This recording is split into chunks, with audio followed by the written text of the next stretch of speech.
This podcast contains mature themes, questionable humor, and explicit language. Listen with discretion. Please take care. Dialogue over drama?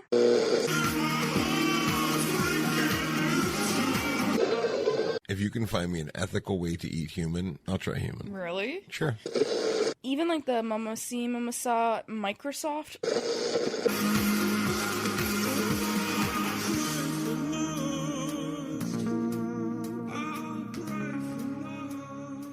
Welcome to episode 42, where Dan shows me his big kazoo. All right. So I wanted to tell you about a little game that I played this week. I said to myself, because everyone was like going on talking politics and like just like for stupid, like it was just so much politics. And there was one guy at the bar, actually my co-host on the kind of off-topic podcast, Punchable Josh. He was talking about baseball, and then he was showing me something about how a ball got stuck in the fucking whatever.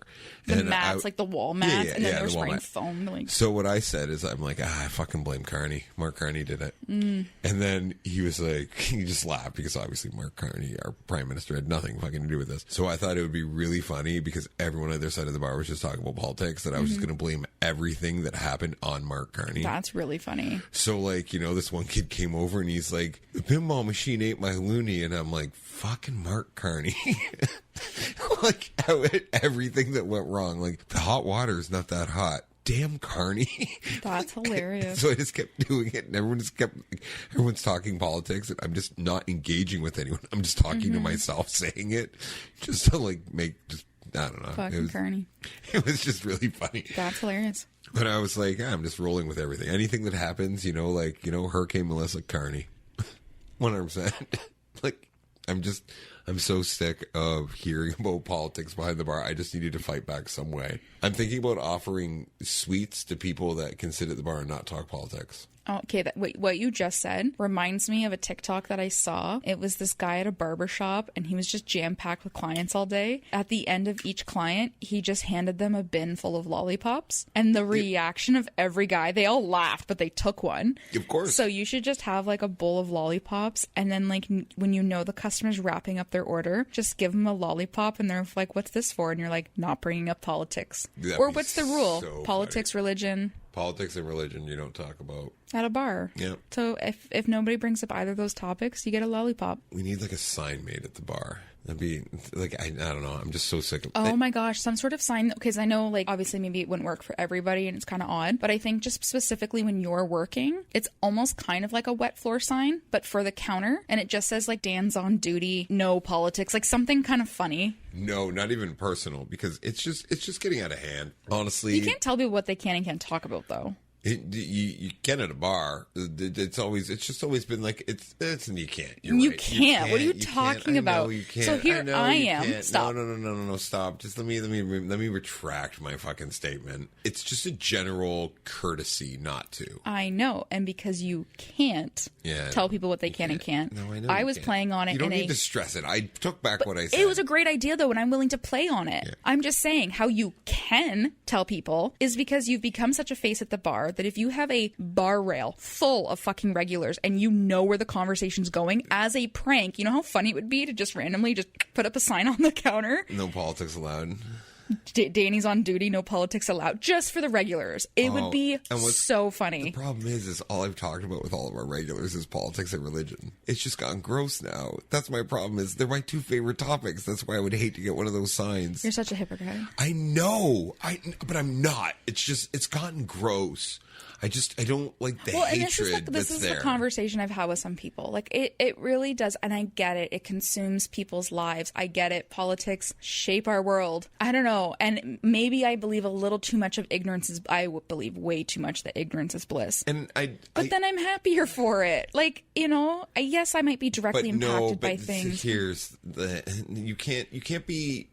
You can't be fully ignorant as bliss on it because, like, it's the world you live in, right? And I'm not. I'm just saying there's some things. What I'm saying is now it's become like this. People are forgetting we're a country, and it's like it's because we're watching the states divide into two different groups. I feel like Canada has like this weird thing where we're trying to do it, and I don't like that. Like, why can't we just sit and talk as just human beings, even forget fucking Canadians, and just have our own viewpoints and not try to walk around with I know know what everyone on the other side thinks. Mm-hmm. Like, it's just getting gross to me, and it's wearing me thin, because I'm just like, it's masked hate speech in a way. It's bullying in its fullest sense. Mm-hmm. And it's grossing me out.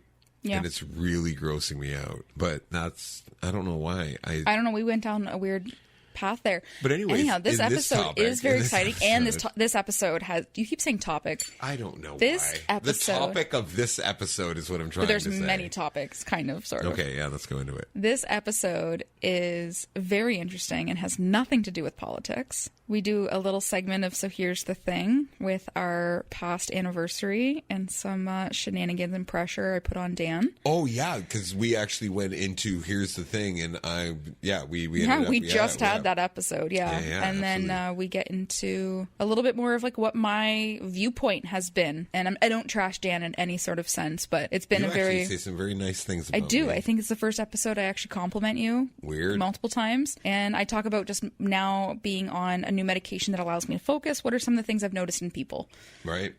That I also think maybe need to be medicated. But anyways, we'll get into the episode. So let's change the channel. By the way, people think of about 14 different moments. So here's the thing. So here's the thing. So we ended off the last episode with a burning question that I think you want to know more than anybody else. I do. I'm super excited with this. So now that I've heard you talk about, because you've been very open, which I want to commend you on, the fact that you've been very open about like the medication, the therapy, and everything. Because what works, what doesn't work. The person I met was not a heart on their sleeve person. You were a very secretive person. You were like, don't talk about this, don't do this. I even want to start off the thing, because it just reminded me of that, of early on when we were dating, you would want to kind of control who I was, like when I'd go meet your family. Mm-hmm. Or I if wanted I'd to go to control a work the boyfriend function. I had. Yeah. And you would do all this kind of thing, because like there's certain roles you have to play in certain rooms and things you don't talk about, and So with like the way that your brain was and the way that it would see things, now that you have medication and now that you're starting to like kind of slow your roll, start to think about things and use the tools you got through therapy and everything, how is the world looking to you? Like, are you looking at situations or like family or people or just your general interactions? Like, I want to know everything of how the world's a different world to you now. No pressure. I know. I don't even know where to begin. Definitely the people part, I think, is the easiest part to talk about. You want to talk about me first? Yeah. Let's break it into people, because like work is work. Like, I focus better at work. That sums it up. Like, I don't need to get into that. I talk about work enough. But with you, yeah, definitely, I think, because we're in close proximities and I see you all the time, you've been like the biggest subject. Of course. That I've been able to. So you can't judge me when I say like test, right? Like, no, you've been the biggest subject that I've observed. Yeah. When I'm at my peak of focus, the way that I've been piecing things together, I've realized more than anything, you need this medication and that you need therapy, and that the way that my brain works, I haven't really talked about it, but today was actually an example where I was working on my laptop on something that you knew I really wanted to finish, and you're watching TV, which is totally fine, but instead of respecting that we were doing two different things, you engaging me like you typically would, I've actually noticed that I do start to get a little bit more irritable and slightly annoyed when I constantly have interruptions when I am in my focus. Right. Because my focus is so heightened and I'm enjoying it because I'm actually getting stuff done. So that's why I kind of said to you, and I wasn't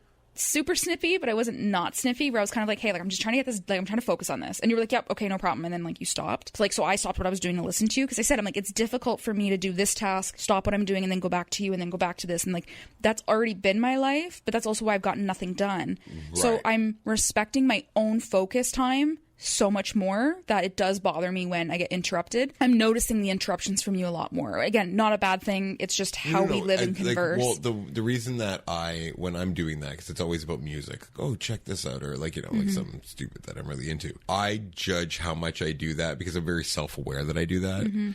Based on how much when I'm trying to watch something and you're like showing me TikToks you've already that you're sending me, or like, because like you constantly will be like, oh, look at this, look at this, look at this, look at this.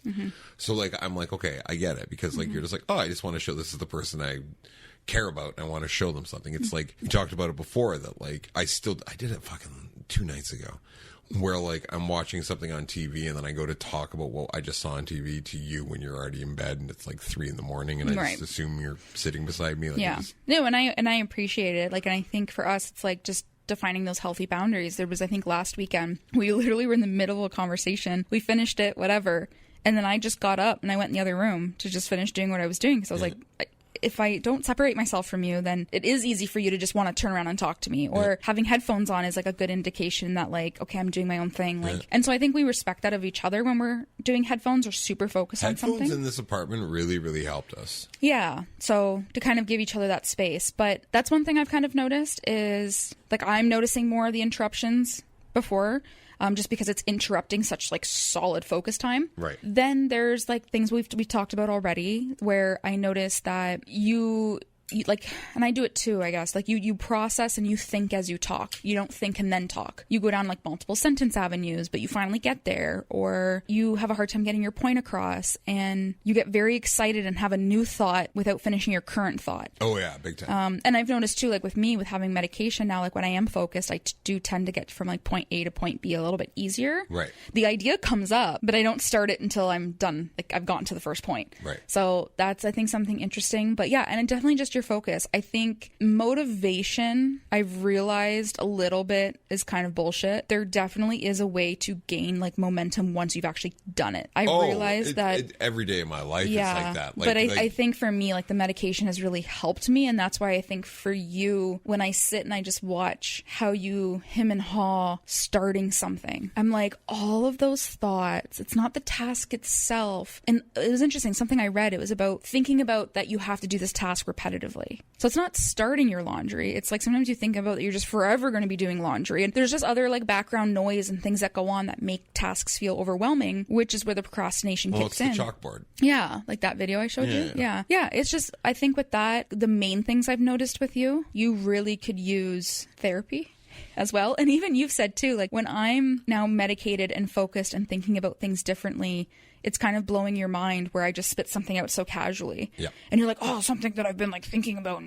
And to me, I just say it so nonchalant. I don't know. There's a weird thing where there's a sense of pride for me. I've gotten as far as I have in life without medication. Like you have to acknowledge, I assume you would acknowledge, you can see all the tools that you have and how I've taken, like I have a mashed up version of the tool you use that now you realize I've been implicating all the time. Like you have to realize that there's tools that like... You have a lot of natural methods. Not natural. They're very hard. They're hard. No, when I say natural, I mean unmedicated. Yes. I don't mean natural as in easy. Okay. I just mean you have a lot of natural methods where it's like you now have started taking supplements in our whole years of dating. And now you're like, I care about the vitamins and minerals I'm getting into my body. I'm like, good for you. It's very natural. Or the way you talk through things. It's still a natural method. I've noticed that it is a lot of work. And I think I appreciate how much work it is, more so now medicated, because like I said, my mood has improved.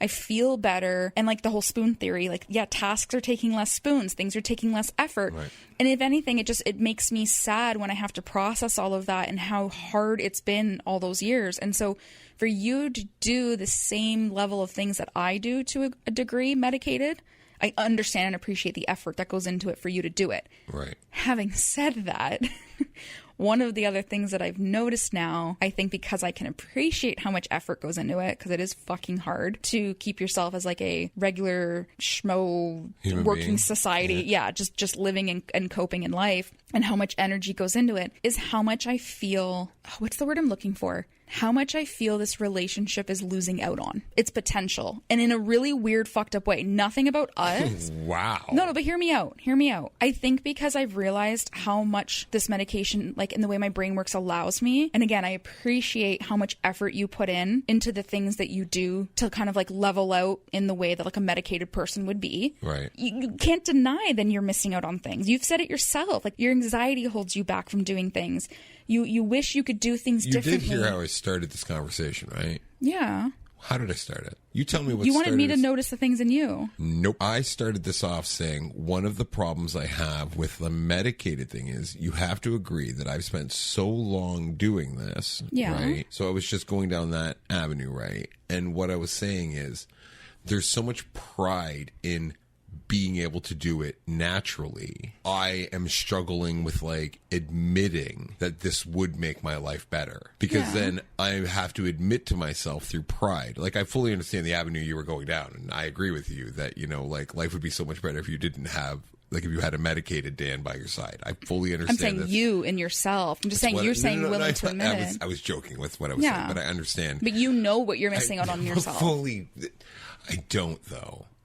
And I don't want to know, because mentally I'm happy with what I've done, and I have so much pride that I've been able to hold it together my whole life. Mm-hmm. A lot of people would probably be very confused that I actually struggle with these things that you see blatantly every day. Right, because you mask it very well. From that, I'm horrified to take that leap of like, what if I take this and now I'm like so upset that like I could have had this so much earlier. But it's just like you're 30 and you've accomplished so much like already, like without medication, which is fucking just amazing. Like I have so much fucking respect for you in that aspect. But I'm just like, where would my life be if I did this earlier? Like, I'm so horrified of those dark thoughts because like I know they're there. I've like rationally worked through them in my brain, but in the same hand, I'm horrified of those popping up.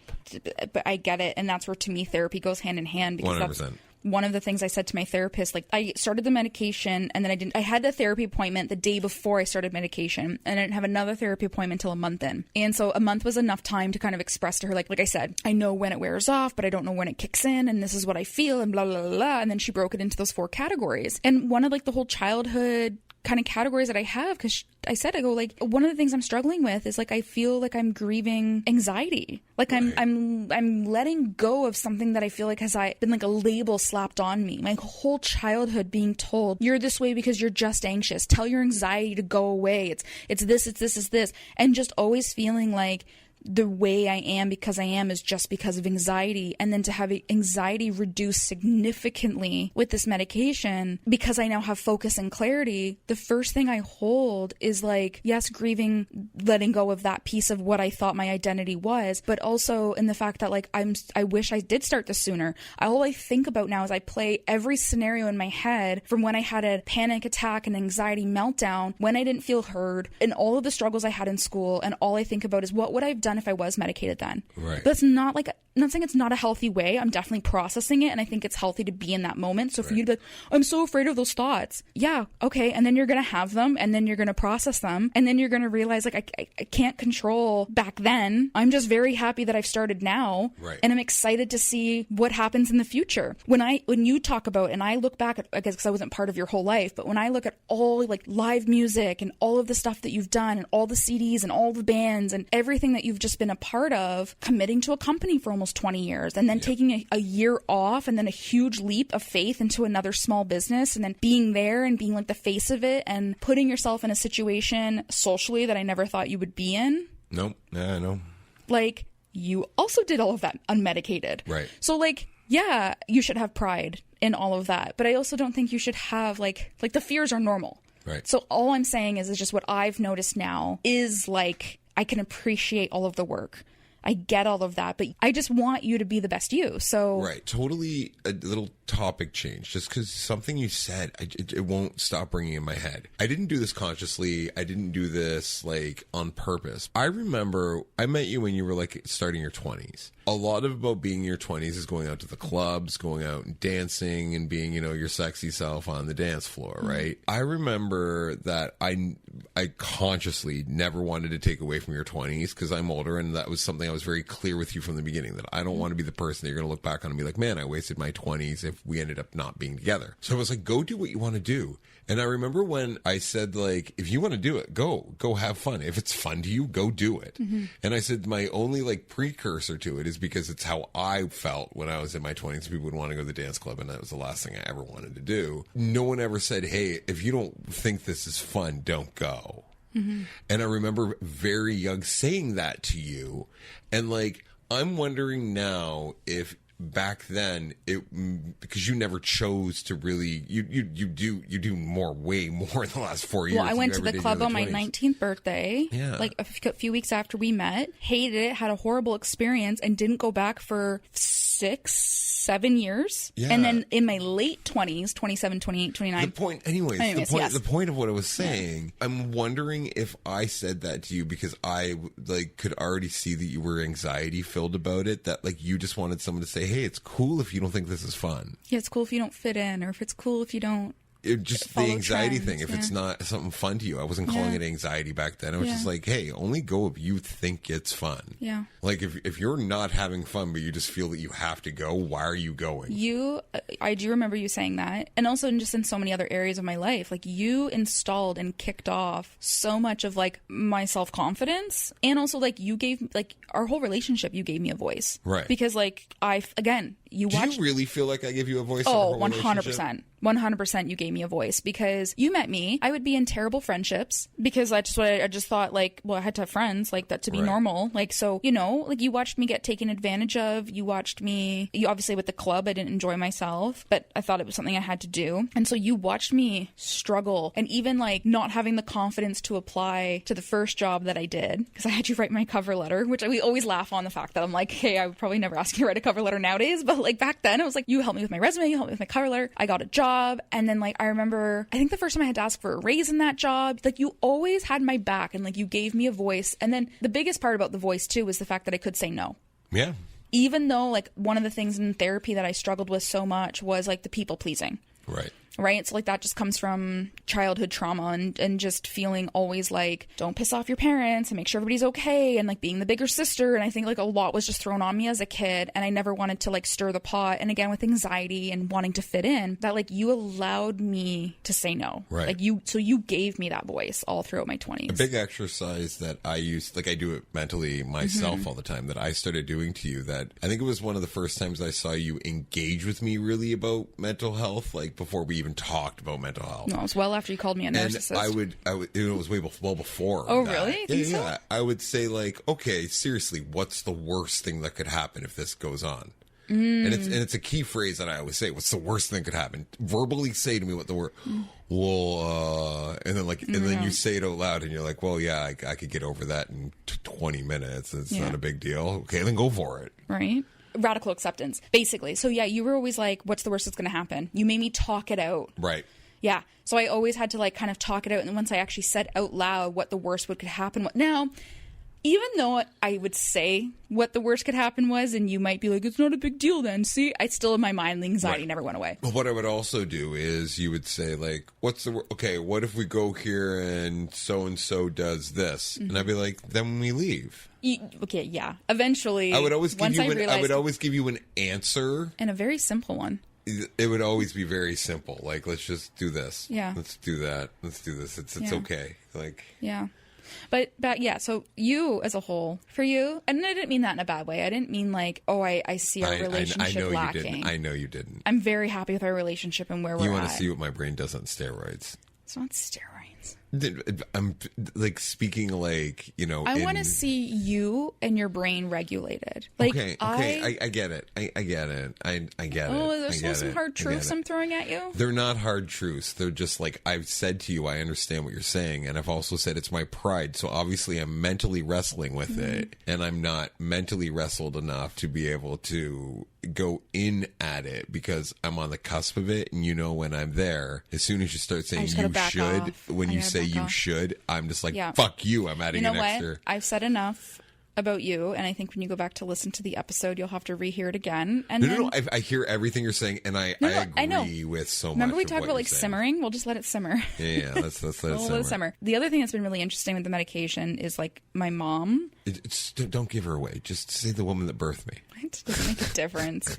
No, but honestly, it really makes me kind of think about, and again, I'm not educated a lot on what ADHD is, where it stems from, how it behaves in the brain. Every time time I read an article or see something online that's like, well, this has been shown as an ADHD trait. I'm like, is it? I don't know, but I have that. Cool. Like, I'm happy the medication has worked. I'm still trying to figure a lot of this out. However, from what I have read, when getting a diagnosis, sometimes it's a lot easier if someone in your family has been previously diagnosed. Right. And so now I sit and I look back at obviously like my mom's inattentiveness. A lot of things about my childhood make sense, where my mom would daydream and my mom would maybe not really remember things, which now just makes me think like, was she ever really listening? Right. And this has nothing to do with her being a bad mother at all. No, not at all. It's been hard because the last time I saw my mom at like a family function when this came up, actually I think it was the weekend we went up to the preserve and then we popped in there. I remember my grandparents were there and we're sitting around the table and I had brought it up. I told my grandma about it because I've been talking to her a lot about my mental health over the last few years. Which I think is so cool. Oh, yeah, I love my grandma. And so when I was telling her about it and that, my mom was sitting there, my mom was listening to the conversation, and my mom said something or did something. And I remember either I gave her a look, but she made a joke, being like, haha, like, I guess, yeah, that would be my ADHD. And I have talked to my mom about it too. It's not like it's been a secret. Yeah. But I think my mom taking it so lightly, like a ha ha ha, yes, I guess I would be, or this now makes sense, because maybe I'm teaching her a lot by the things I'm telling her about, like, hey, like, I think this, you know, or when I was talking about, I remember standing in the kitchen with my mom and I was talking about what I was feeling. This was a year ago and I was starting to go through the process of it. Right. Actually, it was last year's Christmas baking, because it would have been 1 month after I first saw that guy and it was all really raw and I'm frustrated. I'm talking, and that's when she related to me. She was able to tell me things about myself and she was able to tell me things about herself. And now I look back on that conversation, I'm like, I would love you to get a diagnosis. Everything about you screams ADHD. What I think is really funny is you're paying forward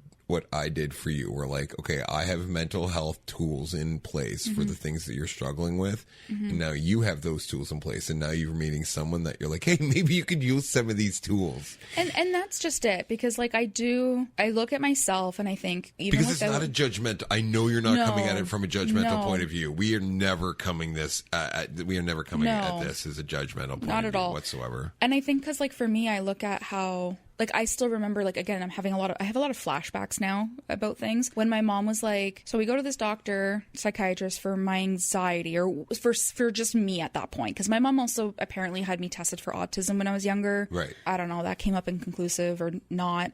And then it was the anxiety. And so we go to this therapist and they figure it all out. And they're like, yeah, your daughter just has generalized anxiety disorder. But basically what they confirmed in my mom, which my mom told me, is that she'd grow up to be a well-functioning, normal human being. And they were right. And like they were right. Like, yeah, don't get me wrong. Like, I'm happy the fact that I've had those tools. I've had that therapy to You weren't expecting me to agree with you, were you?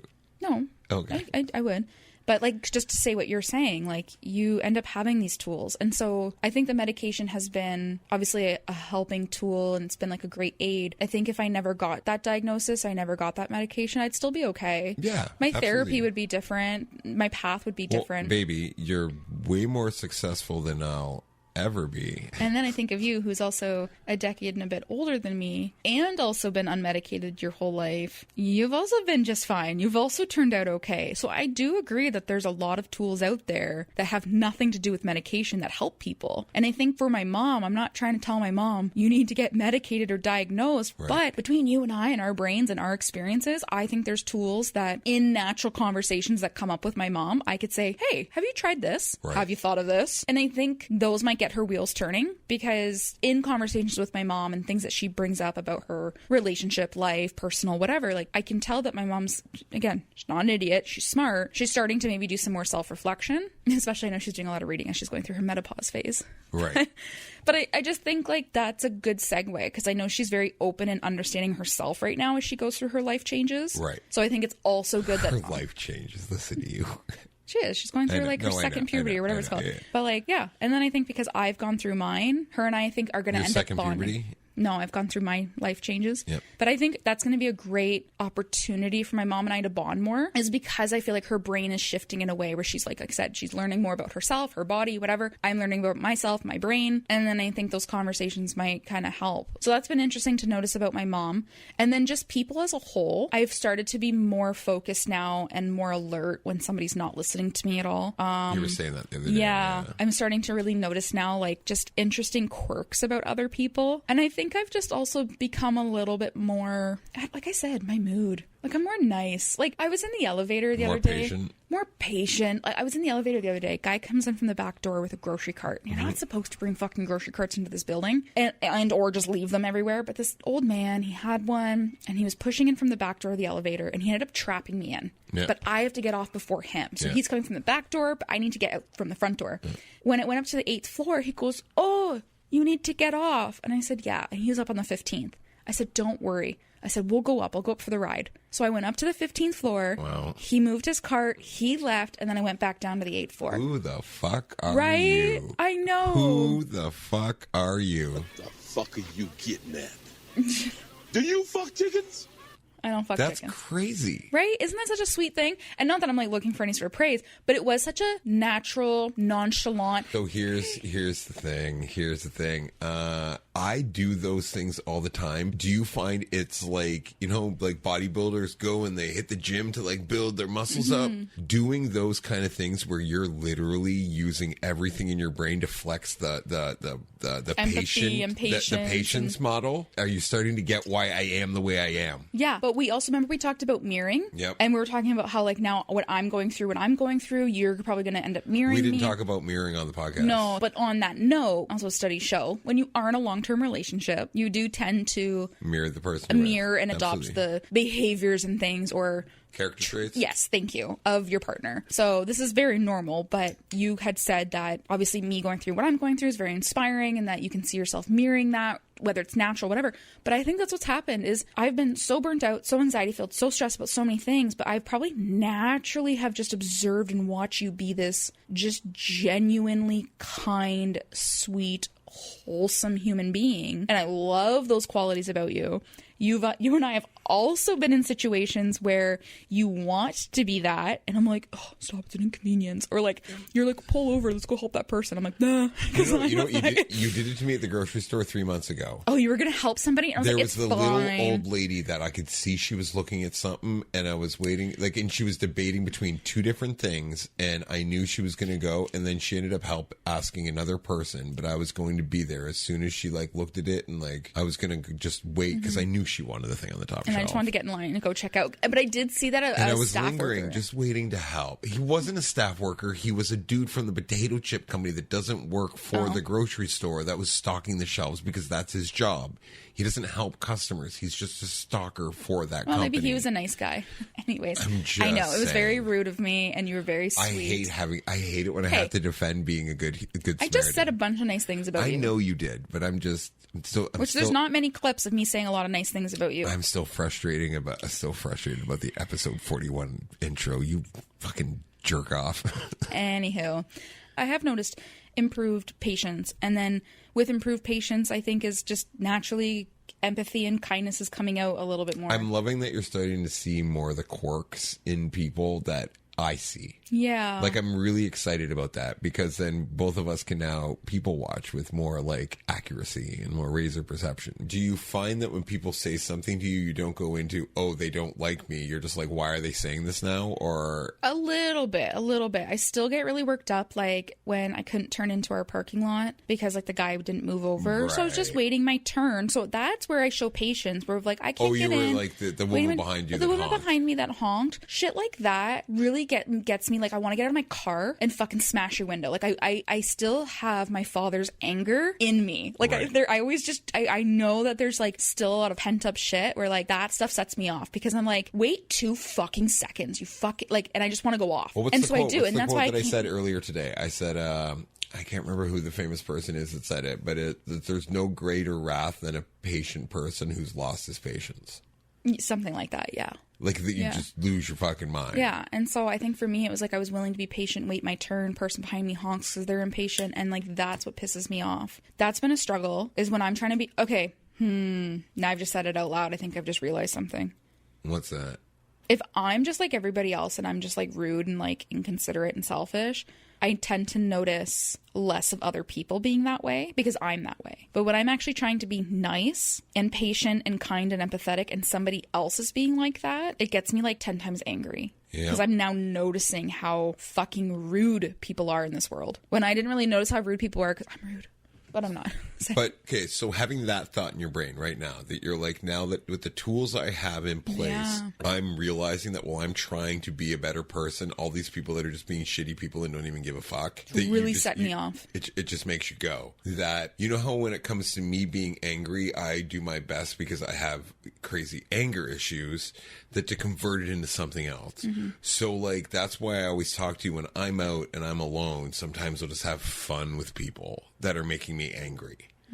Like, remember over COVID, how I looked and how I treated people over COVID? Just whenever I saw an asshole person at COVID, I just had fun fucking with them. It's funny you said that, because then what went through my head is, so after this woman honks at me and then I drive up, and I so badly thought, like, because then she drove, I'm at the top parking lot and she's in the middle. So she ended up driving like offwards.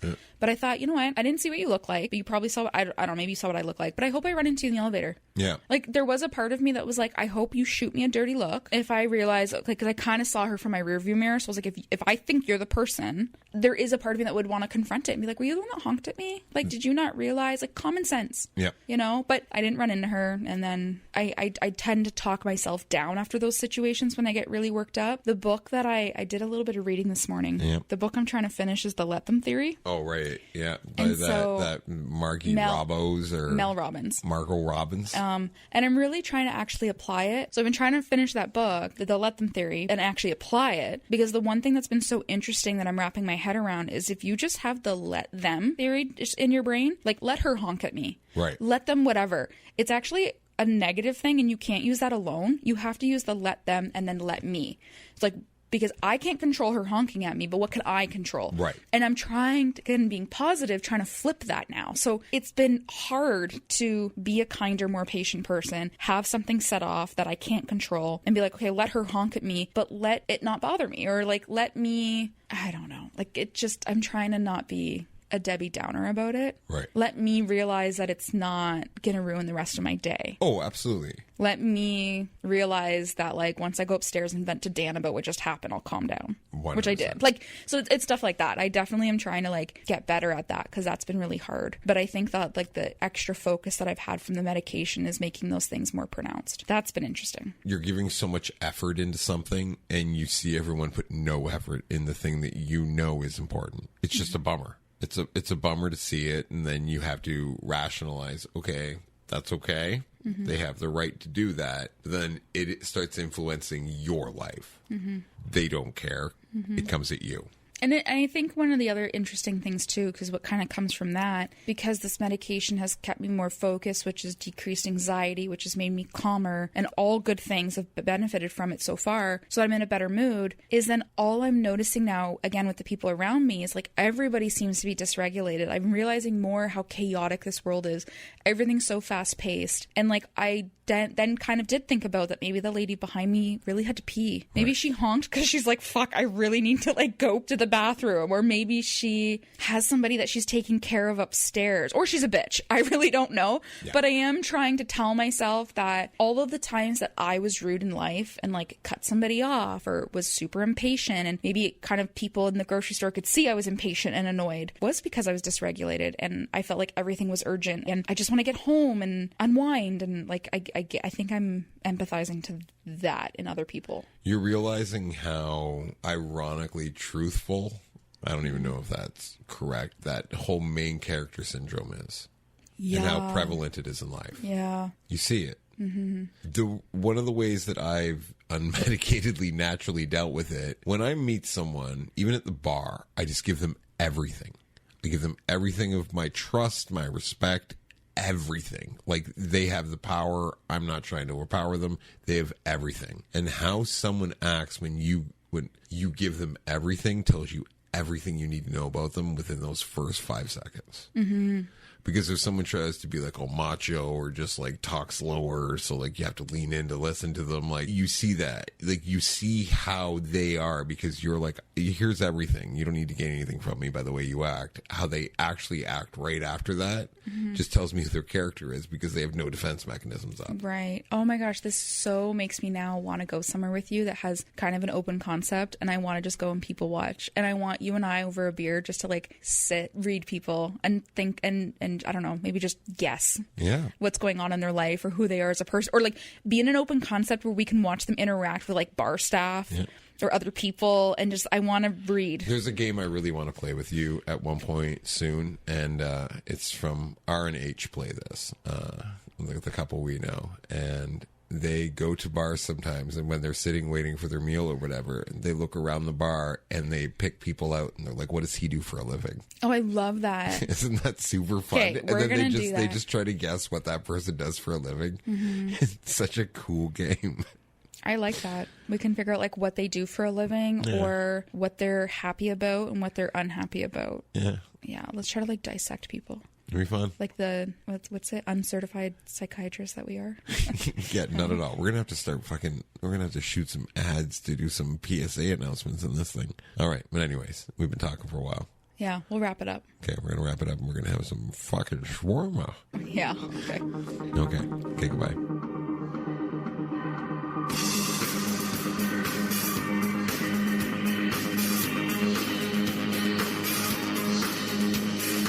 Dialogue Over Drama is recorded in Stony Creek, Ontario. Original music provided by Allegories and Jesse James and the Medicine Show. This has been a Dialogue Over Drama production.